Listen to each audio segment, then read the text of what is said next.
کہانی سون مچھلی کا دوسرا حصہ پیش ہے۔ یہاں سے میں شروع کرتا ہوں کہ میں اب توجہ اور دلچسپی سے اس کی باتیں سن رہا تھا۔ چند لمحے چپ رہ کر وہ کہنے لگا، تم کو یاد ہے وہ لوگ گیت جب ایک مچھی رنگ ضد کرتی ہے اور اپنے محبوب سے کہتی ہے کہ سون مچھلی مجھے لا دو، او پیا مجھے ندیا کی سون مچھلی لا دو، جس کی نیلم کسی آنکھیں، ہیرے پنے کسی پاکیں، جو مکھ سے اگرتی موتی کی لڑی، او پیا مجھے لا دو ندیا کی سون مچھلی۔ پہلے میں سوچا کرتا تھا کیا یہ محض تخیل ہے یا واقعی کوئی سونے کی مچھلی ہوتی ہے۔ اس طرح کے جل پری کے قصے بہت سننے کو آتے ہیں۔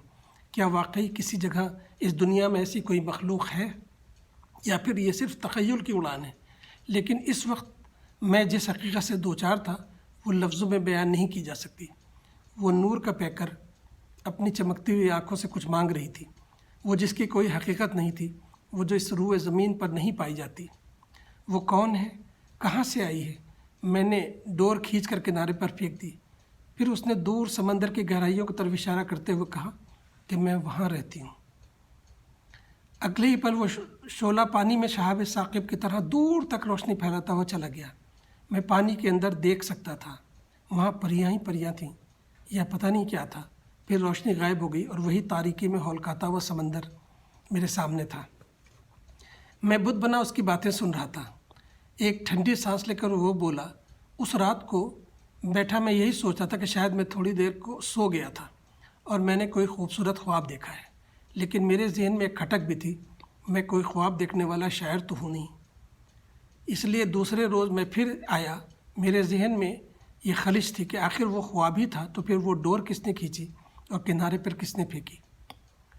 رات گئے تک میں بیٹھا یہی سوچتا رہا، سامنے کچھ بھی نہ تھا، بس اکیلا سمندر اپنی تنہائی سے ہول کھا رہا تھا۔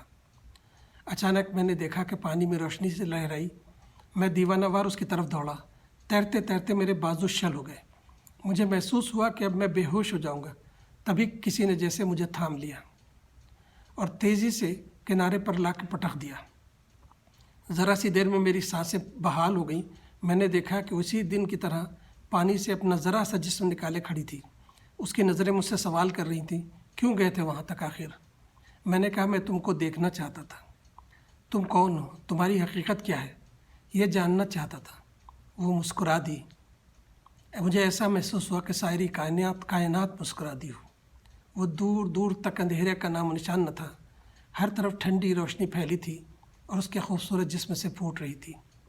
میرے رگ رگ میں مستی سما گئی، میں بے خودی میں اس کے جانب بڑھنے لگا۔ اس نے مجھ سے کہا کہ وہیں ٹھہرے رہو، تم مجھ کو چھو نہیں سکتے۔ میں بے قرار ہو کر بولا، لیکن ابھی جب تم مجھ کو اس گہرائی میں سے ڈوبنے سے بچا کر لائی تھی تب۔ وہ پھر مسکرا دی۔ مدہوشی میں جب میں نے ہاتھ بڑھایا تو جیسے وہ ریشم کے دھاگوں سے چھو گیا، یہ اس کے بال تھے۔ تبھی اس نے غوطہ لگایا۔ پھر میں بہت دور تک اسے جاتے دیکھتا رہا اور تھوڑی دیر میں چاروں طرف پھر وہی ہولناک سناٹا پھیل گیا تھا۔ میں نے سوچا کہ شاید آج بھی میں نے کوئی خواب ہی دیکھا ہے، لیکن پھر میری نظر انگلی میں الجھے ہوئے اس بال پر پڑی۔ یہ دیکھو، اس نے جیب سے بال نکال کر مجھے دکھایا۔ حیرت اور تجسس سے میں نے اس بال کو دیکھا، بھٹے کے ریشے کی طرح نرم اور بہت چمکدار بال۔ پھر میں نے سوال کیا، تو میں جب بھی یہاں آتا ہوں بولا، وہ بھی تھوڑی دیر میں آ جاتی ہے۔ میں اسے چھونے کے لیے اس کے پیچھے لپکتا ہوں، اسے بھی شاید اس کھیل میں بڑا لطف آتا ہے۔ اس کے نقرئی قہقہے جلتا رنگ بجاتے رہتے ہیں۔ کاش میں اس کو چھو سکوں، اس کے چہرے کو اپنی دونوں ہتھیلیوں میں سمیٹ کر دیکھ سکوں۔ مجھے اسے بتانا ہے کہ میں اس سے بہت پیار کرنے لگا ہوں۔ سمندر میں ایک بہت روشن لکیر سی کھینچی مجھے بھی دکھائی دی۔ یکایک اس نے پانی میں چھلانگ لگائی اور زور سے بولا، دیکھو وہ آ گئی۔ اور میں مبہوت کھڑا یہ منظر دیکھتا رہا۔ پھر وہ روشنی غائب ہو گئی اور وہ جنونی کیفیت میں میری طرف چیختا ہوا لپکا، تم نے اسے بھگا دیا، تم کیوں آئے تھے یہاں؟ اس نے کہا، اب وہ کبھی نہیں آئے گی، میں تم کو مار ڈالوں گا۔ وہ میرے پیچھے چیختا ہوا اور دوڑتا چلا آ رہا تھا، اس سے بچتا ہوا میں بھاگ رہا تھا۔ اس شور غل کو سن کر عرب لڑکے گانا بند کر کے ہم لوگوں کی طرف لپکے۔ کچھ لڑکوں نے اسے مضبوطی سے پکڑ لیا۔ ذرا سی دیر میں پولیس آ گئی اور ہم دونوں کو پکڑ کر لے گئی۔ میں نے پولیس سے صرف اتنا کہا کہ شاید اس شخص پر کسی قسم کا دورہ پڑتا ہے۔ میرے پہلے سے اس سے کوئی واقفیت نہیں تھی۔ پولیس نے میرا بیان نوٹ کرنے کے بعد اس سے کچھ پوچھنا چاہا، لیکن اس پر جو جنونی کیفیت طاری تھی اس کے باعث اس سے کچھ معلوم کرنا اس وقت ممکن نہ تھا۔ اس کے بھیگے کپڑوں اور اس کی حالت کو دیکھتے ہوئے پولیس شاید اسے اسپتال لے گئی ہوگی۔ بہرحال میرا بیان درج کرنے کے بعد مجھے گھر واپس آنے کی اجازت مل گئی۔ اب میں اپنے فلیٹ میں کھڑا شیشے کے پیچھے اس جگہ کو تک رہا ہوں جہاں کچھ دیر پہلے یہ ہنگامہ ہوا تھا۔ مجھے قلق اس بات کا ہے کہ شاید میں نے اس شخص سے اس کے خواب چھین لیے۔ میرا بھی یہی خیال تھا کہ وہ کوئی خپتی ہے۔ ان ملکوں میں ایسے سنہرے خواب لے کر لوگ آتے ہیں اور جب وہ پورے نہیں ہوتے تو پھر جھوٹ اور فریب کے سہارے لوگ جینے لگتے ہیں یا پھر تخیلاتی کہانیوں سے پر ہوتے ہیں۔ اسی لوک گیت کے کچھ بول مجھے یاد آ رہے ہیں۔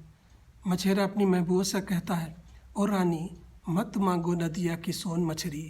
پھر وہ مثال دیتا ہے کہ دیکھو سیتا نے کنچن میں رکھ مانگا، اس کا سکھ لے کر وہ بھاگا، رہ گئی نینوں میں آنسو کی جھری، اور رانی مت مانگو ندیا کی سون مچھری۔ شاید کل اس آدمی کو ڈپورٹ کر دیا جائے گا۔ وہ سونے کی مچھری جس کی نیلم کی آنکھیں اور ہیرے پنے کی سی پانکھیں تھیں، جو مکھ سے اگرتی موتی کی لڑی لے کر تو نہ جا سکے گا، محض کچھ ٹوٹے سپنے اس کے ساتھ ہوں گے۔ لیکن اس پورے قصے میں دو باتیں بری طرح کھٹک رہی ہیں۔ پانی میں روشنی لہراتی تو میں نے بھی دیکھی تھی، اور وہ سنہرا نرم بال ابھی تک مجھے اپنی ہتھیلی پر چمکتا محسوس ہوتا ہے۔ میرا ذہن یہ سمجھنے سے قاصر ہے کہ آخر وہ کیا ہے۔ میں سوالیہ نگاہوں سے سمندر کے اس کنارے کو تکے جا رہا ہوں جہاں یہ قصہ سما گیا۔